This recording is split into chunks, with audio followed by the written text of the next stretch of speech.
साध्वी प्रज्ञा सिंह ठाकुर, वो नाम जो किसी परिचय का मोहताज नहीं। गेरुआ वस्त्र, गले में रुद्राक्ष, माथे पर तिलक और एक मजबूत शख्सियत।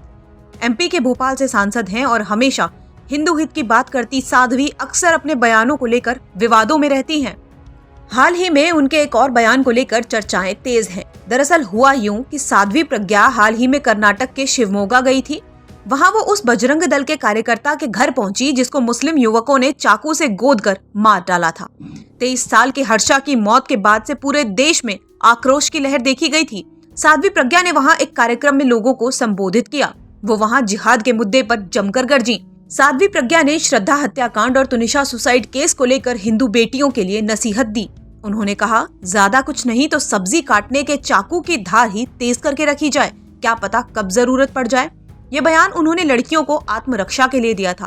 अपने घर में हथियार रखो, कुछ नहीं तो सब्जी काटने वाला चाकू जरा तेज रखो। पर इसके बाद से विवाद ने तूल पकड़ लिया है। साध्वी प्रज्ञा के इस बयान को भड़काऊ, हिंसक, कानूनी रूप से गलत तक बताया जा रहा है। कांग्रेस के नेता जयराम रमेश ने कहा है कि वो इस बयान के खिलाफ कानूनी कार्रवाई करेंगे।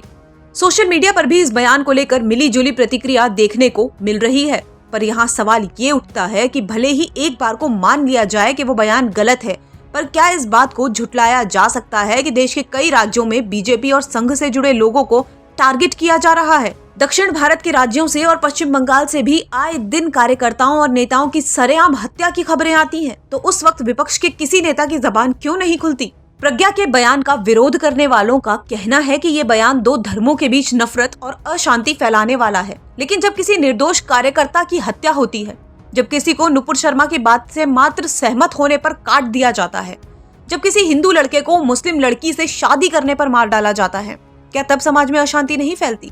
क्या तब दो धर्मों के बीच नफरत की खाई और बड़ी नहीं हो जाती?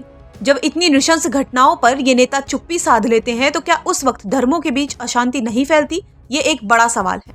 इस देश में अभिव्यक्ति की स्वतंत्रता के नाम पर कोई कुछ भी बोलकर चला जाता है। एक कॉमेडियन भगवान राम का मजाक बनाता है, एक नेता कहता है कि 15 मिनट के लिए पुलिस हटा लो तो हिंदुओं को देख लेंगे। 15 मिनट के लिए पुलिस को हटा लो, बता लेंगे किसमें हिम्मत है, कौन सा हलवा। ज्ञानवापी में शिवलिंग मिलने पर भगवान शिव को लेकर टीवी डिबेट्स में तरह तरह की अभद्र बातें की जाती हैं। तो क्या उस वक्त जयराम रमेश और दूसरे नेताओं को केस दर्ज करवाने का ख्याल नहीं आता? हाल ही में कांग्रेस नेता इमरान प्रतापगढ़ी ने एक जनसभा को संबोधित करते हुए कहा कि ईमान वालों 4-6 को मार कर मरना। तब देश के तमाम मीडिया हाउसेस चुप्पी साध लेते हैं। अगर मरना पड़े तो 4-6 को मार कर मरना। इस बयान पर कहीं किसी नेता की कोई आलोचना नहीं सुनाई देती। जब नुपुर शर्मा को जान से मार डालने की धमकियां मिलती हैं, तब इन नेताओं की चेतना साथ देना क्यों बंद कर देती है? वहीं देखा जाए तो भारतीय दंड संहिता की धारा 96 से लेकर 106 तक में आत्मरक्षा के अधिकार की बात की गई है। यानी हर एक व्यक्ति को अपनी रक्षा का अधिकार है और इसके अलावा जरूरत पड़ने पर खुद को बचाने के लिए हमलावर पर वार भी किया जा सकता है। ये एक कानूनी अधिकार है जिसे एक सीमा के अंदर रहकर प्रयोग किया जा सकता है।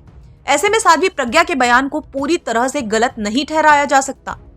साध्वी प्रज्ञा के शब्द एक बार को भले ही गलत माने जा सकते हैं, लेकिन उनकी बात को नकारा भी नहीं जा सकता कि आत्मरक्षा का अधिकार हमारा भी है।